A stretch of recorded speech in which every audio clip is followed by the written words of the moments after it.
آج ویو 360 میں پاکستان میں مسلسل کوششوں کے باوجود شرح خواندگی کم کیوں ہے، جاننے کی کوشش کریں گے آج کے شو میں۔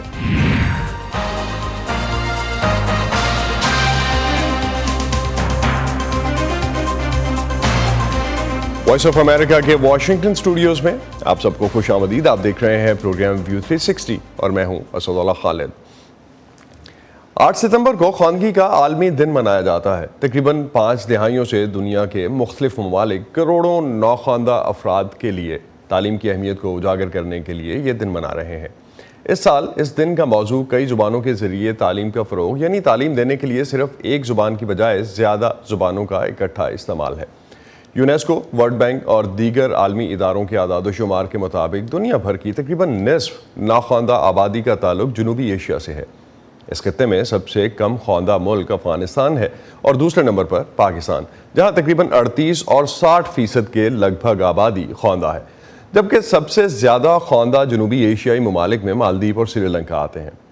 پاکستان میں مردوں کی شرح خواندگی تقریباً 72% ہے، جبکہ خواتین میں خواندگی کی شرح تقریباً 52%۔ کئی اشروں سے ملک میں شرح خواندگی بڑھانے کے لیے مسلسل کوششیں ہوتی رہی ہیں۔ اب تو پاکستان نے تعلیمی ایمرجنسی بھی نافذ کر دی ہے، لیکن اس سے پہلے غیر سرکاری تنظیموں کی جانب سے تعلیمی شعبے میں سرمایہ کاری اور نجی اسکولوں کی بھرمار کے باوجود ملک میں شرح خواندگی آج تک مایوس کن کیوں ہے؟ ایسا کیوں ہے؟ کیا حکومتی پالیسیاں جو ہیں وہ اس حوالے سے اپنا کام نہیں کر رہی یا کچھ اور؟ آج کے شو میں ہم اسی پر بات کریں گے۔ وی او اے اردو اب واٹس ایپ پر بھی موجود ہے۔ اسکرین پر دیے گئے QR کوڈ کو اسکین کر کے آپ ہمارے واٹس ایپ چینل کو تازہ ترین تجزیوں، دلچسپ ویڈیوز کے لیے فالو کر سکتے ہیں۔ اقوام متحدہ کے چلڈرنز ایمرجنسی فنڈ کے مطابق پاکستان دنیا کے ان ممالک میں شامل ہے جہاں اسکول نہ جانے والے بچوں کی تعداد سب سے زیادہ ہے۔ یہ تعداد دنیا بھر کے اسکول سے باہر بچوں کی کل تعداد کا 10واں حصہ یا 10% ہے۔ اس کے علاوہ جو بچے اسکولز جاتے بھی ہیں ان کی بھی 77% تعداد 10 سال کی عمر میں بھی ایک آسان ٹیکسٹ پڑھنے کے قابل نہیں ہوتی۔ پاکستان انسٹیٹیوٹ آف ایجوکیشن کی حال ہی میں جاری کی گئی رپورٹ کے مطابق ملک میں 2 کروڑ 62 لاکھ بچے اسکولوں سے باہر ہیں، جن میں اسکول نہ جانے والے بچوں کی سب سے زیادہ تعداد پنجاب میں ہے، جہاں 1 کروڑ 7 لاکھ سے زیادہ بچے اسکول جانے کی عمر کو پہنچنے کے باوجود کسی اسکول میں داخل نہیں ہوئے۔ اس رپورٹ کے مطابق پاکستان کے صوبہ سندھ میں اسکول نہ جانے والے بچوں کی تعداد 76 لاکھ سے زیادہ ہے۔ خیبر پختونخوا میں 36 لاکھ بچے اسکولوں سے باہر ہیں۔ پاکستان کے سب سے بڑے صوبے بلوچستان میں یہ تعداد 31 لاکھ ہے، اور تشویش کی بات یہ ہے کہ ملک کے وفاقی دارالحکومت میں بھی 80,000 بچے ایسے ہیں جو اسکول جانے کی عمر میں ہیں لیکن اسکولوں سے باہر ہیں۔ پاکستان کی وزارت تعلیم کے اعداد و شمار کے مطابق ملک بھر میں 2,38,000 سے زیادہ تعلیمی ادارے ہیں، جن میں 28% تعلیمی ادارے لڑکیوں کے لیے، 41% لڑکوں کے لیے مخصوص ہیں، جبکہ 31% مخلوط تعلیمی ادارے ہیں۔ پاکستان میں 5 سے 16 سال تک کے اسکول نہ جانے والے بچوں کو اسکول بھیجنے کے لیے غیر سرکاری سطح پر تو بہت سی انفرادی اور اجتماعی کاوشیں سامنے آتی ہیں، لیکن سرکاری سطح پر اس مسئلے پر کوئی نمایاں پیش رفت دکھائی نہیں دیتی۔ صوبہ پنجاب میں literacy and non formal basic education department نے اسکول سے باہر بچوں کو تعلیمی دھارے میں لانے کے لیے ملٹی گریڈ ٹیچنگ کا منصوبہ شروع کر رکھا ہے۔ لٹریسی سینٹرز ملک میں خواندگی بہتر کرنے میں کیا کردار ادا کر رہے ہیں، جانتے ہیں سمن خان کی رپورٹ میں۔ زیادہ ہماری فیملی میں بچوں کو نہیں پڑھاتی کیونکہ بچوں کو قوالی گا کے پیسے اتنے آ جاتے ہیں، وہ کہتے ہیں کہ بھائی ٹھیک ہے، پڑھنے کی کیا ضرورت ہے۔ ریحان علی کا تعلق ایک قوال گھرانے سے ہے۔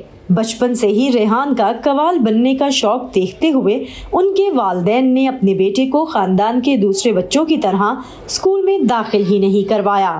5-6 سال میں نے فارغ سمجھ لے کے گزارے ہیں، اس کے اندر میں نے قوالی کی ہے، صرف پڑھائی میں نے دیکھی نہیں ہے۔ سمجھ میں میری ایج بھی زیادہ ہو گئی تھی، 13 سال ہو گئی، تو جو ان سے پرائیویٹ اسکول والوں نے بولا ہے کہ بھائی نہیں، ان کی تو بچوں کی ایج بڑی ہو گئی ہے، تو اس کو تو 6-7ویں کلاس میں تو ہونا چاہیے نا۔ میں سجا تھا سرکار کی محفل، مجھ کو ہر غم سے رب نے بری کر دیا۔ जब रेहान ने पढ़ने का फैसला किया तो इसे इलाके में कायम सरकारी लिटरेसी सेंटर में दाखिला मिला, जहां दाखिला लेने के लिए उम्र की हद 7 से 16 साल है। सूबे पंजाब में literacy and non formal basic education department के तहत 20,000 से ज्यादा लिटरेसी सेंटर्स ऐसे इलाकों में कायम हैं जहां कोई सरकारी स्कूल नहीं है। इदारे के मुताबिक इन स्कूलों में पढ़ने वाले बच्चों की तादाद 6 लाख से ज्यादा है। मल्टी ग्रेड टीचिंग है जिसमें एक टीचर होता है और वो नर्सरी जमात से लेके 5वीं जमात के बच्चों को एक ही कमरे में पढ़ाता है। वो कमरा उसके अपने घर का हो सकता है, उसके घर का सहन हो सकता है। हम उन टीचर को टेबल, चेयर और रीडिंग मटेरियल प्रोवाइड करते हैं, ब्लैक बोर्ड भी प्रोवाइड करते हैं, और जितने उनके पास बच्चे होते हैं उनको हम बस्ता और उनको किताबें भी प्रोवाइड करते हैं। उनको हम नर्सरी जमात से लेके 5वीं जमात तक का जो कोर्स 6 साल का आम फॉर्मल स्कूल में होता है, हम उनको 4 साल में, दैट मीन्स के 48 महीनों में उनको हम यही कोर्स करवा के फिर पंजाब एग्जामिनेशन कमीशन उनका फाइनल इम्तिहान लेता है। इन सेंटर्स में आने वाले बच्चों में ऐसे लड़के और लड़कियां भी होते हैं जिन्होंने अपनी जिंदगी के शुरू के 10-12 साल कभी स्कूल और किताबों की शक्ल भी नहीं देखी होती। इन सेंटर्स के औकातिकार ऐसे हैं कि बच्चे स्कूल से फ्री होने के बाद घर या बाहर के कामों में हाथ बटा सकें, लेकिन इसके बावजूद इन्हें पढ़ाने वालों के लिए बहुत से चैलेंजेस मौजूद हैं। पूरा साल तकरीबन ये जो लोग हैं ब्रिकलिन के, ये माइग्रेट करते रहते हैं, तो नहीं आते हैं बच्चे। और कुछ अक्सर ये होता है कि पैसों की वजह से जो बच्चे थोड़े हमसे शार्प हम कर देते हैं, बच्चों को लाइक हो जाते हैं, तकरीबन वो 4-5 में जाते हैं बच्चे, तो वो उनको हटा लेते हैं और उनको काम पे लगा लेते हैं। जो होते हैं बच्चे वो लापरवाही से इधर उधर खेलते रहते हैं, माँ बाप उनको टाइमली नहीं भेजते, तो हमें विजिट करना पड़ता है साथ साथ के जाएं देखें कौन खेल रहा है कौन कहाँ है, तो उनको हमें लाना पड़ता है यहाँ पे। इन स्कूलों में टीचर और बच्चों की हाजिरी पर नजर रखने के लिए पंजाब भर में 120 लिटरेसी मोबिलाइजर्स भी काम करते हैं। हमारा मॉनिटरिंग का यहाँ पे पूरा एक निज़ाम है। जिस तरह मैं LM हूँ, मेरा काम है मैं स्कूल मॉनिटरिंग करता हूँ, साथ साथ में मैं ऑब्जर्व करता हूँ। यानी कि LM का ये काम होता है, जाता है ना जब स्कूल में, अगर तो घरों के अंदर है तो परमिशन लेके हमें जाते हैं।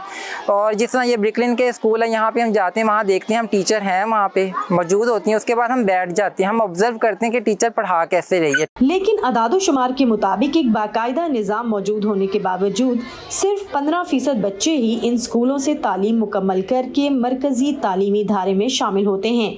तो क्या ये स्कूल रेहान समेत यहाँ आकर पढ़ने वाले बच्चों में आगे पढ़ने की ख्वाहिश भी बेदार कर पाते हैं? मैं पढ़ाई कर रहा हूँ कि मुझे कुछ पढ़ना आ जाए, कुछ मेरी लैंग्वेज भी अच्छी हो जाए। मैंने इधर दाखिला लिया, ठीक है, मेरा इतना शौक था कि मैं कहीं कवाली पढ़ने जाऊँ तो मुझे डिस्टर्ब भी ना हो, कोई लिख के दे तो मैं उसको पढ़ सकूँ। अब मेरा इरादा है कि मैं मैट्रिक तो करूँ।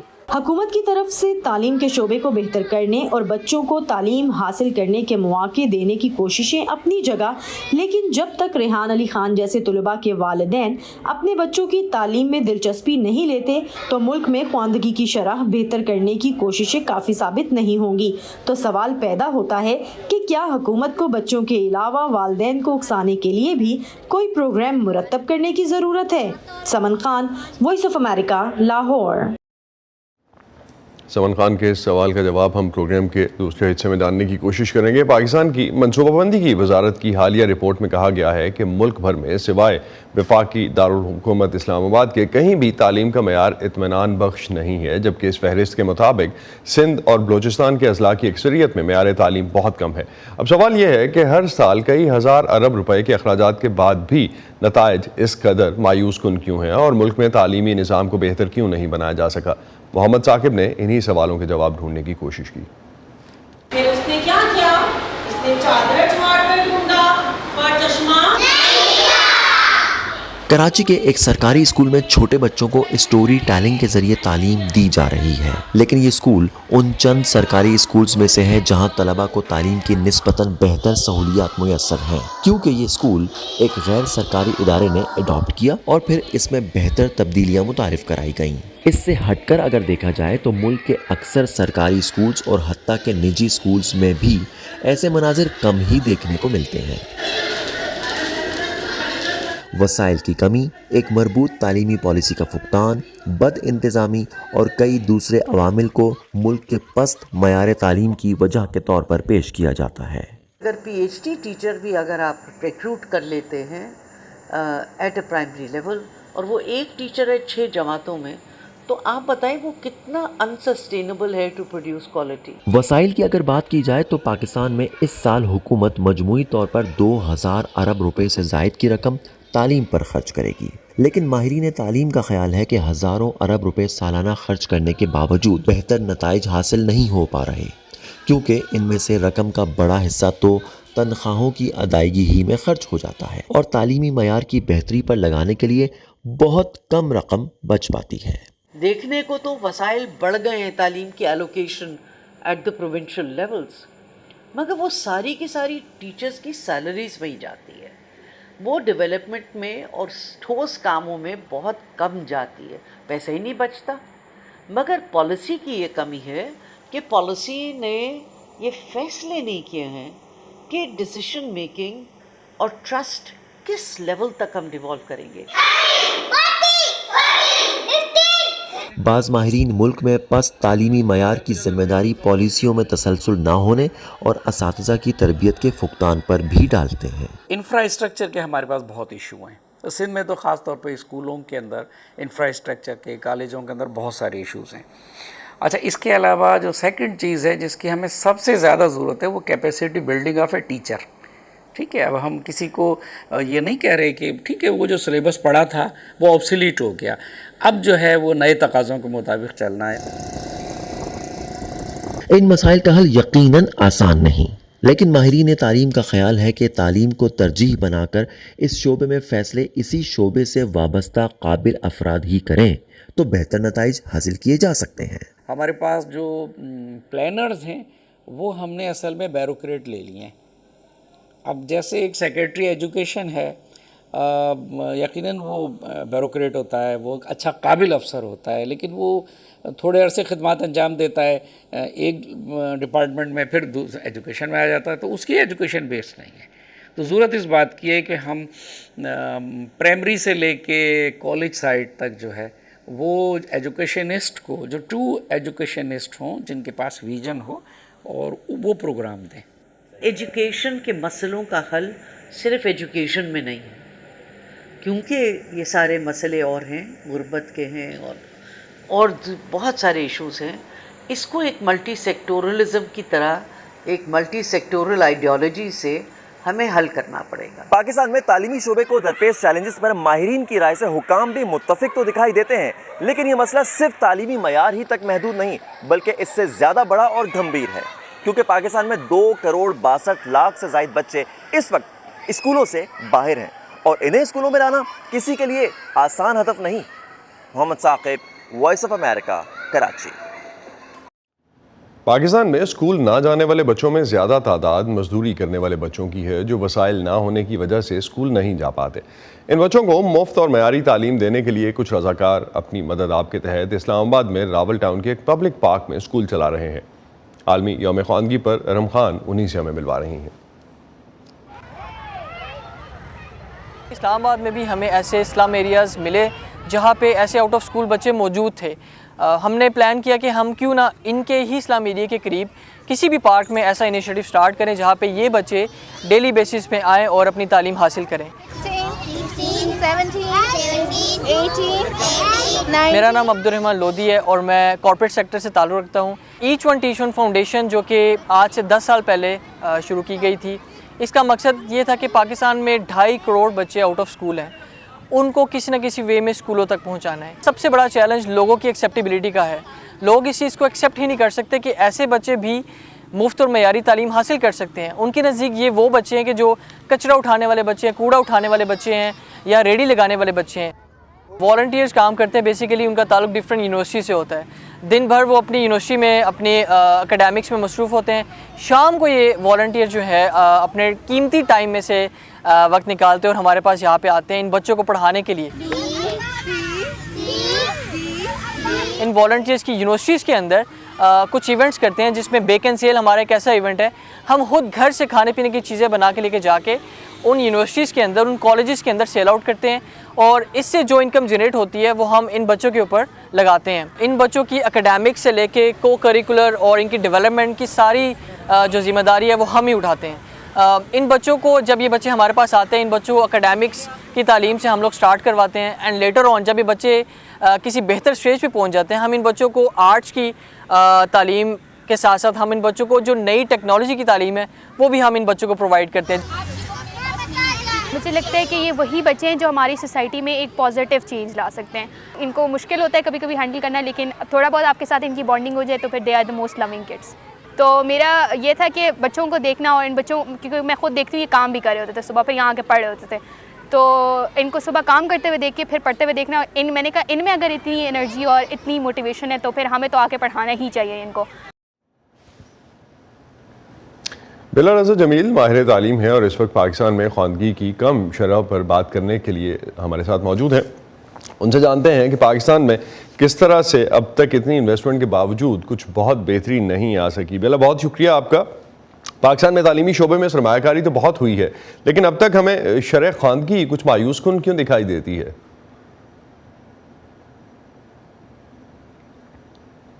बिला साहब, आपको आवाज़ आ रही है मेरी? बिला रज़ा से दोबारा से रब्ता करने की हम कोशिश करेंगे, लेकिन जो आज का थी। जी वालेकुम सलाम, आप हमारे साथ हैं। बिला, हम जानना ये चाह रहे थे, सवाल ये था कि सबसे पहले अगर हम बात कर रहे हैं इस पॉइंट पे कि इतनी इन्वेस्टमेंट जब भी बात होती है कि तालीमी शोबे में बहुत ज़्यादा सरमायाकारी हुई है, तो क्या इतनी सरमायाकारी हुई है जितनी क्लेम की जाती है? और दूसरा, इतनी सरमायाकारी के बावजूद जो सरकारी इदारे हैं वो भी को बहुत सरगर्म हैं, शरह ख़वानगी तो फिर भी मायूस कुन हद तक कम है। आई थिंक ज़रूरी है, अस्सलाम वालेकुम, कि ये वाज़ेह होना चाहिए कि जितनी सरमायाकारी होनी चाहिए थी वो हुई नहीं है। तो मुझे नहीं मालूम ये किस तरह से अंदाज़ा लगाया जा रहा है कि सरमायाकारी बहुत हुई है, क्योंकि वैसे इन्फ्लेशन को देखें और सबको देखें, वैसे जो वसाइल हैं वो लगते बढ़ते हुए नज़र आते हैं, मगर अगर आप इन्फ्लेशन को देखें और नेट टर्म्स में देखें तो सरमायाकारी कम हुई है। लेकिन मेरा साहब, अगर एक एंगल में चाहूँगा कि आप शामिल करती चलें, जिस तरह से हुकूमत, एक तो वफाकी हुकूमत जो स्पेयर करती है फंड्स और जो सर्टन अमाउंट ऑफ GDP है जो कि 1.5-1.6% तक रहता है, इसके साथ साथ सूबों के पास जब से 18वीं तरमीम के बाद इख्तियारात गए हैं उनकी तरफ से भी पैसे जो हैं वो रखे जाते हैं, बजट रखा जाता है। मिला के एक अंदाज़ा है कि 5 से 7% GDP का बनता है, तो उसके बावजूद ये अच्छी खासी अमाउंट नहीं बनती क्या?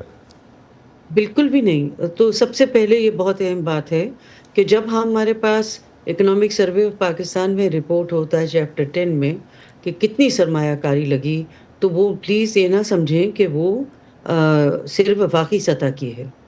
इकोनॉमिक सर्वे ऑफ पाकिस्तान पूरे पाकिस्तान के हवाले से बात करता है। उसका जो टोटल आप तखमीना लगाते हैं तो वो इतना ही है जितना वो कह रहे हैं। पिछली दफ़ा 1.4% थी, उसके बाद शायद 1.7% है, और ये सब मिला के हाँ, जो चीज़ नहीं सामने नज़र आ रही वो ये है कि प्राइवेट सेक्टर कितना लगाता है।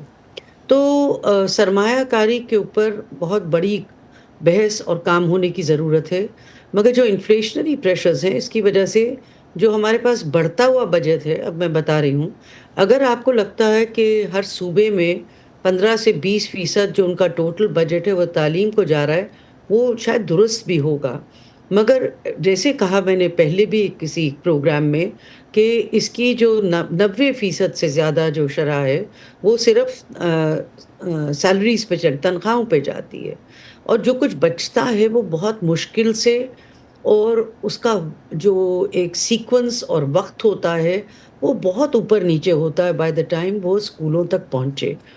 वसाइल की कमी अपनी जगह है, मगर जो ज़्यादा परेशान कुन बात है, और अभी जो सेंसस की रिपोर्ट आई और एक और report I the missing third के हवाले से, जिसमें तहसील की सतह तक हमें क्योंकि हर घर का डेटा मौजूद था और उसमें आउट ऑफ स्कूल की शरह फिर सामने नज़र आई, वही 2.5 करोड़ के करीब लगभग इसी तरह से। मगर हर तहसील के हिसाब से अब आपके पास डेटा है कि कितने बच्चे स्कूल जा रहे हैं, कितने नहीं। और उसमें जो शरह है वो तकरीबन 75-80% उन बच्चों की है जो कभी स्कूल गए ही नहीं। मतलब उसमें जो ड्रॉप आउट्स हैं वो बहुत कम है। और ज़्यादा परेशान कुन ये बात है कि पिछले 20 साल 18 साल में जो शरह खानगी है वो नहीं बढ़ रहा, किसी तरह से बढ़ नहीं दे। जुबान कोई और रोल इसका प्ले इशू करती है? सबसे बड़ा है वो है पॉपुलेशन। और प्लीज़ इसको हम लोग सामने रखें, क्योंकि जो हमारी बढ़ती हुई 2.55% हमारी पॉपुलेशन ग्रोथ रेट है। 7 मिलियन बच्चा पैदा होता है हर साल। आप बताइए, वसाइल कम, बहुत इतने सारे वसाइल efforts में हैं। कैसे उसको पूरा किया जाएगा? लेकिन ये एक चीज़ कैसे आप समझती हैं कि ज़ुबान कोई रोल प्ले कर सकती है? इस साल खानगी बिल्कुल। के आलमी दिन के थीम जो है वो मल्टीलिंगुअल एजुकेशन है। बिल्कुल। तो पाकिस्तान में आप बिल्कुल। समझती हैं कि अगर ज़ुबान कोई इलाकाई ज़ुबानें हों या ऐसी ज़ुबान जो बच्चों को समझ आती हो, वो एक किरदार अदा जी। कर सकती है? बिल्कुल कर सकती है। और मैं ये कहूँगी कि बहुत दफ़ा पहले भी कहा है कि हम बुनियादी तौर पे एक मल्टीलिंगुअल सोसाइटी हैं। हर घर में 3 ज़बानें बोली ही जाती हैं। यानी कि आपकी मातृ ज़बान, आपकी जो भी ऑफ़िशियल ज़बान है वो भी बोली जाती है। आप कभी-कभी अंग्रेज़ी भी बोली जाती है, और फिर साथ में आपका कुरान या जो भी जिस मज़हब के भी आप हैं, उसकी ज़बान जो है आपकी मज़हब की ज़बान वो भी आती है। चाहे समझ के ना आए मगर बोली जाती है। हम लोग हमेशा से मल्टीलिंगुअल रहे हैं, मगर अफ़सोस से कहना पड़ता है कि ये हमें समझ नहीं आ रही कि जो इब्तदाई तालीम है, जिसको हम फाउंडेशनल लर्निंग कहते हैं, वो मादरी ज़बान में आना बहुत लाज़मी है। मगर कितने हमारा परसेंट फ़र्क सिस्टम पड़ सकता है अगर मादरी ज़ुबान में इब्तदाई तालीम आती है, जिस तरह आप रेकमेंड कर रही हैं, तो कितने परसेंट आप समझती हैं? मुझे तो लगता है कि अच्छा खासा कोई 20% के करीब फ़र्क पड़ेगा, क्योंकि बच्चा जो है या बच्ची है वो इमोशनली, मेंटली और मतलब एक सोशली वो ज़बान जिससे वो मानूस हैं, उसमें वो लोग समझना सीखेंगे। जब समझना सीखेंगे तो बुनियादी लिटरेसी ख़वानगी, जिसमें आपकी लिटरेसी और मैथ्स है, वो बच्चों को आएगी और बहुत खुशी से आएगी। और दूसरा एक एस्पेक्ट ये है कि हमारा अपना कंटेंट बहुत रिच है। हमने अपने कंटेंट को, मतलब आप किसी कोने में चले जाएँ, मैं अभी थोड़े दिन पहले थरपारकर गई हुई थी, नगर गई हुई थी, वहाँ ढाटकी बोली जाती है, मगर मीडियम ऑफ इंस्ट्रक्शन सिंधी है। देखिए, तो वो बच्चे ऑलरेडी ट्रांसलेट कर रहे हैं किसी और ज़बान में। इतना बड़ा पुराना, मैं नगर गई और वहाँ पे पहाड़ देखे और क्या कुछ नहीं हमने देखा, मगर हैरान है कि जहाँ पे इतनी विरसा हो, इतना कंटेंट हो, हम वो कंटेंट नहीं इस्तेमाल करते। तो दूसरी ज़ुबानें मेरे पास वक्त की कमी है, 1.5 मिनट और है मेरे पास। मैं चाहूँगा कि 2 चीज़ें और डिस्कस कर लूँ आपसे कि वक्त ये जो हम दूसरी ज़ुबानों की बात करते हैं वो फिर कब शामिल की जाएँ? वो शुरू के, यानी कि जो पहली इब्तदाई तालीम है अर्ली ईयर्स से, जिसको हम ईसी कहते हैं, क्लास 1 और 2 और 3 में तो बिल्कुल इस्तेमाल की जाए, क्योंकि उसमें पुख्तगी आ जाती है तसव्वुरात की, ज़बान की और वो कॉन्सेप्ट्स की।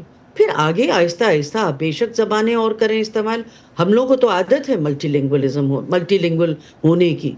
तो ये जो बुनियादी तालीमी इमरजेंसी हुकूमत की तरफ से लगाई गई है, आप समझती हैं कि उससे फ़र्क पड़ेगा हंगामी तौर पे जो हुकूमत ने अभी कहा है? बिल्कुल, अगर हम सीरियस हैं तो बिल्कुल पड़ेगा।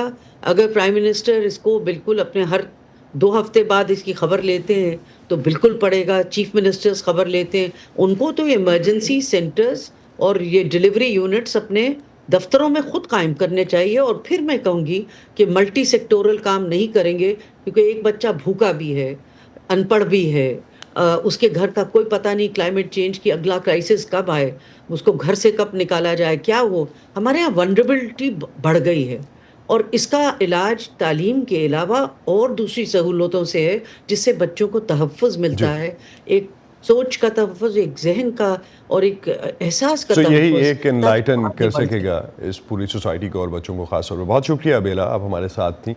बहुत शुक्रिया जिस तरह आपका से भी। आलमी शरह ख़वानगी के हवाले से आज की हमारी डिस्कशन थी, इसी पे ख़त्म करते हैं आज का view 360। Stay safe. Asadullah Khalid को इजाज़त दीजिए। खुदा हाफ़िज़।